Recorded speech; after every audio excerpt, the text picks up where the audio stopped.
Olá pessoal, bem-vindo ao nosso curso Física Básica 2, onde nós estamos estudando teoria cinética dos gases. Na última aula nós vimos a definição de livre caminho médio, que define o caminho percorrido por um átomo ou molécula dentro de um gás entre duas colisões. Então, quando nós vimos que esse caminho médio, percorrido, ele é proporcional à temperatura, inversamente proporcional à pressão, ou seja, quanto mais rápido quanto maior a temperatura do sistema gasoso, mais rápido as moléculas caminham, porque a temperatura é função direta da velocidade cinética microscópica, e quanto maior a pressão, mais juntas as moléculas estão, de modo que elas colidem mais, e aí o livre caminho médio diminui, ou seja, é inversamente proporcional à pressão e é diretamente proporcional à temperatura. E nós vamos agora estudar um outro conceito relacionado e muito importante, porque é um conceito estatístico e que, do ponto de vista matemático, você vai ter contato com esse tipo de conceito no futuro, em outros cursos. É o conceito de distribuição de velocidade de Maxwell, que basicamente é uma função que relaciona a densidade e probabilidade de encontrar dentro de um recipiente uma certa molécula com uma certa velocidade. Ou seja, se você tiver um gás confinado em um certo recipiente, cada molécula do gás vai estar com uma determinada temperatura bem definida, ou seja, com uma determinada velocidade, né? E essa velocidade, essas velocidades todas, elas obedecem uma relação de distribuição, ou seja, a densidade e probabilidade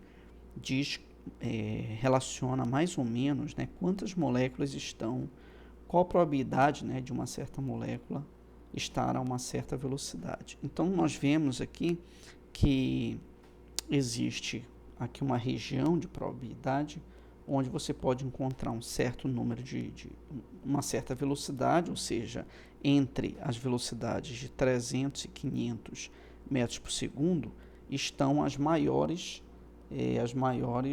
maior número de moléculas ou átomos para esse caso, para esse exemplo que é dado aqui. Existe uma pequena probabilidade de encontrar moléculas com velocidade abaixo de 100 metros por segundo e uma pequena probabilidade de encontrar moléculas acima de 900, com velocidades acima de 900 metros por segundo. Então é mais ou menos isso que essa distribuição de probabilidade fala, né? Uma outra coisa também que a gente pode observar é que essa distribuição de probabilidade se deforma quando você muda a temperatura. Então imagina que você tem uma baixa temperatura, você vai ter o máximo de probabilidade, ou seja, a maior probabilidade de encontrar uma molécula com uma certa velocidade, vai estar a um valor de velocidade, um valor menor de velocidade, né? Então a 80 Kelvin é mais provável encontrar uma molécula com 200 metros por segundo. A 300 Kelvin é mais provável encontrar uma molécula a 400, se deslocando com uma velocidade de 400 metros por segundo. Né? E a 80 Kelvin é muito pouco provável encontrar moléculas com velocidades acima de 600 metros por segundo. Já a 300 Kelvin, acima de 600 metros por segundo, você tem uma boa probabilidade de encontrar algumas moléculas. Basicamente, essa é uma maneira de você enxergar, essa distribuição de velocidade.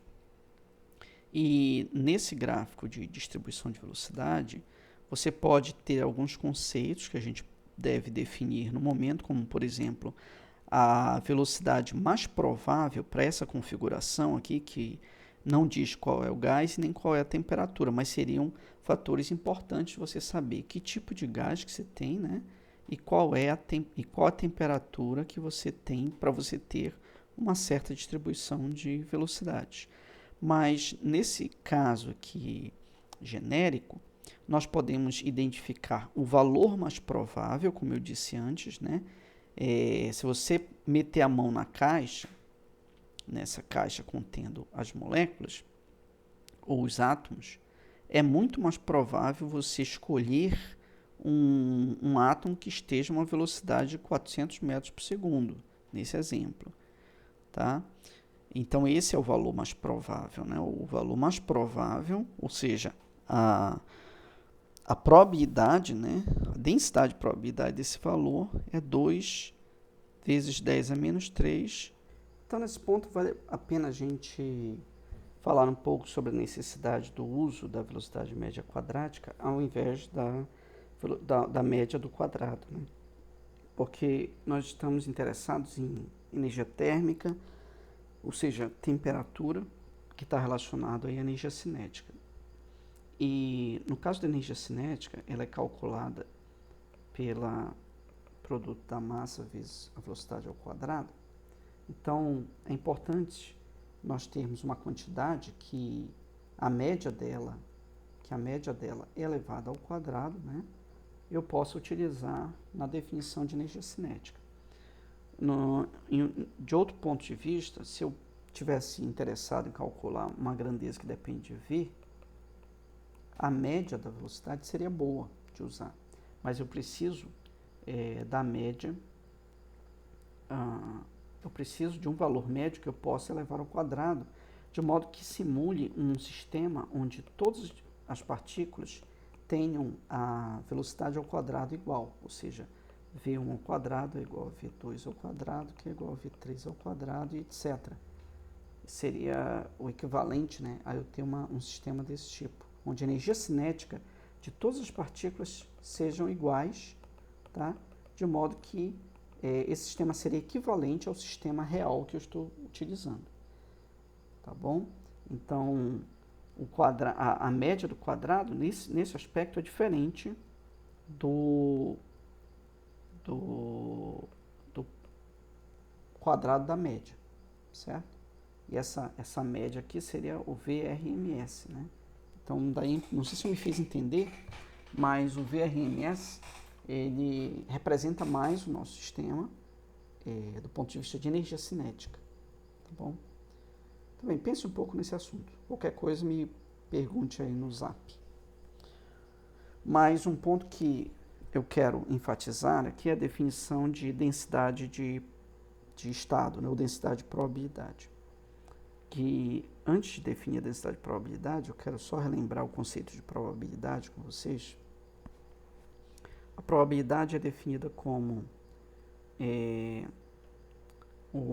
se você pegar um número de ocorrências de um certo evento, né, de um certo evento, e dividir pelo número total de possibilidades, você vai ter a probabilidade da ocorrência daquele evento. Então, no caso de um jogo de dados, se eu quero o número 6, ele pode ocorrer uma vez em 6, né? Ou o número 3, por exemplo. Qual a probabilidade de eu obter um número 6 em um jogo de dados, um número 3 num jogo de dados? É uma vez que pode aparecer o número 3 por 6 vezes 1 por 6, né? Que é o número total de ocorrências. Então, isso vai dar a probabilidade, como vocês já bem sabem. Eu só estou repetindo aí um conceito conhecido. Se eu quero falar agora de densidade de probabilidade, eu tenho que especificar o intervalo.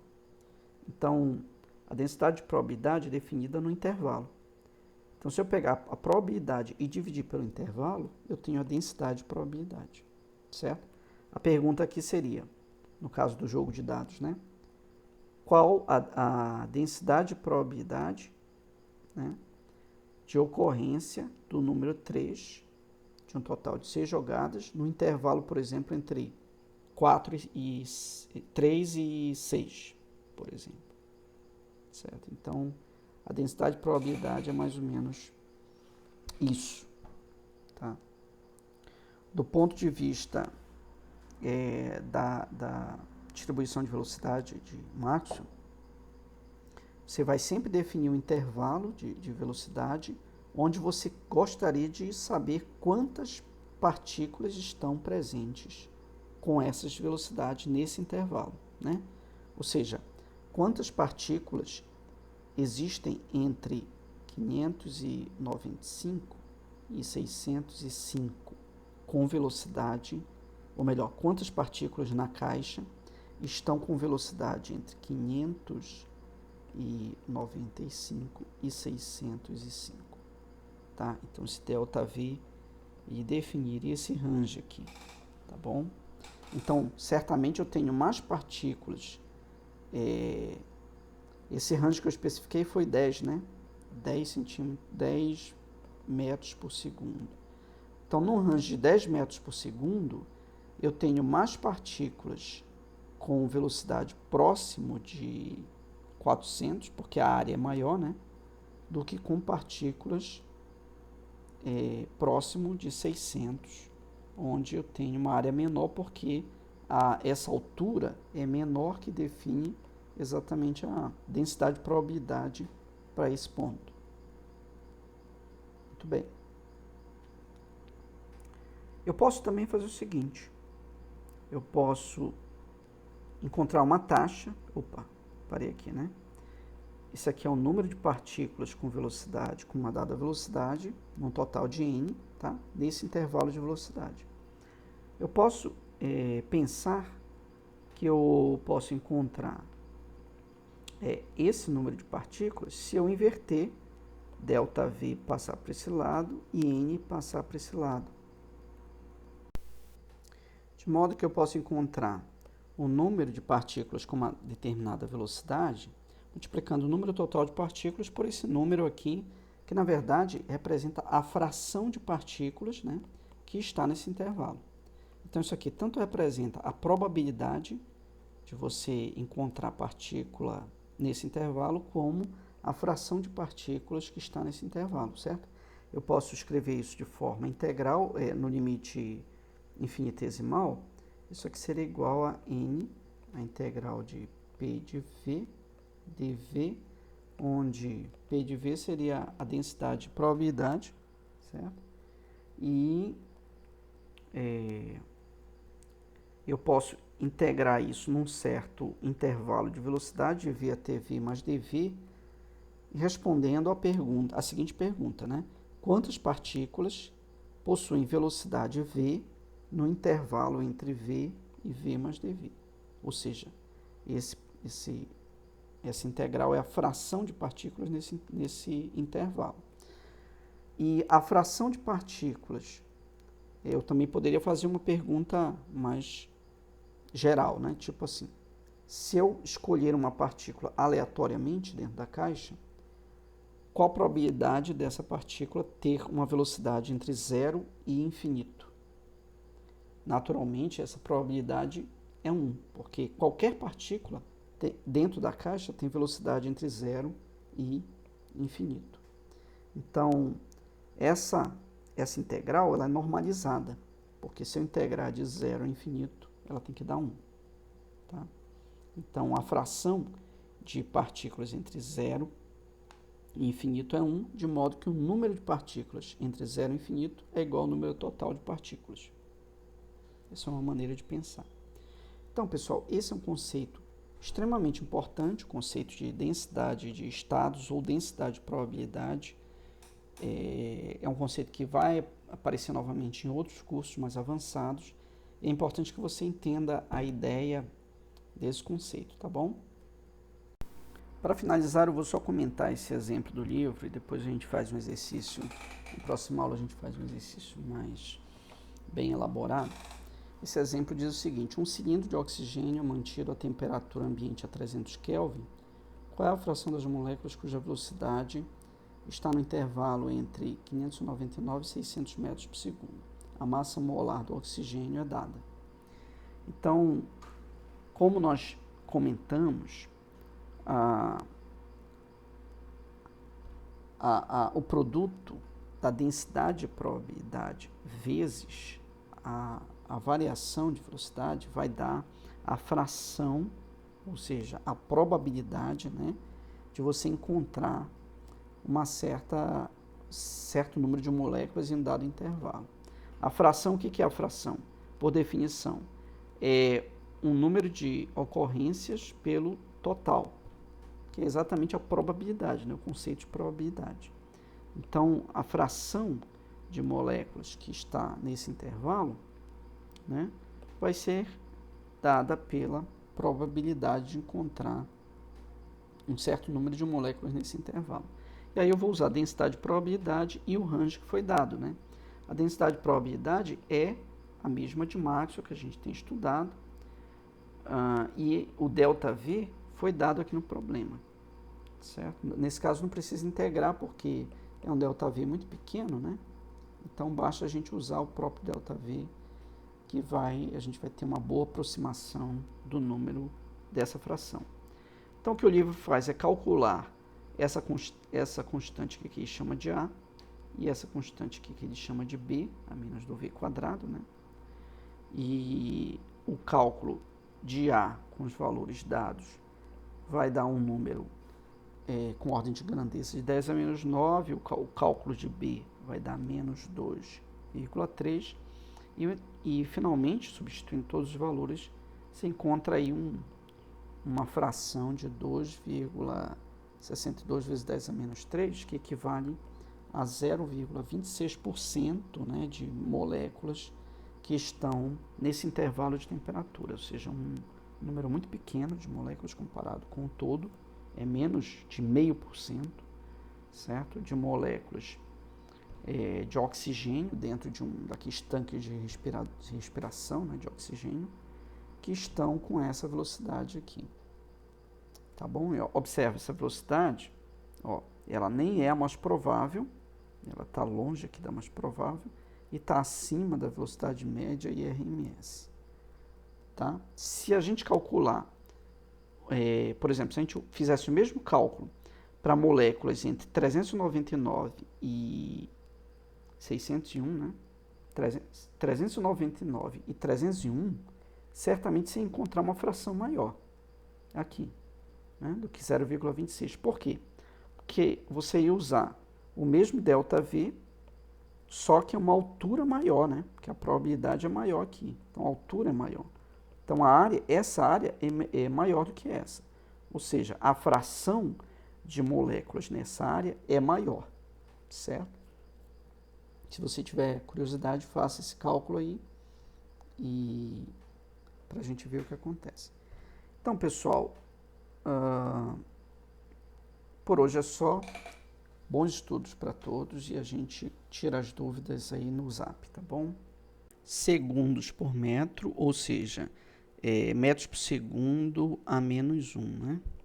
É o inverso da unidade de velocidade para a unidade de densidade de velocidade, né?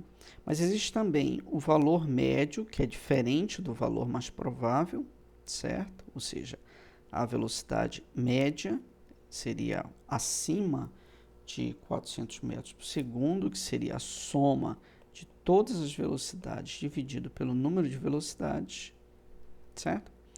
E existe também o valor RMS, que é o valor médio quadrático, que é maior, né? É maior do que o valor médio e é definido como a raiz quadrada da média do quadrado, né, das velocidades, onde nós já definimos onde a média do quadrado seria a soma de todas as velocidades, o quadrado das velocidades dividido por n, certo?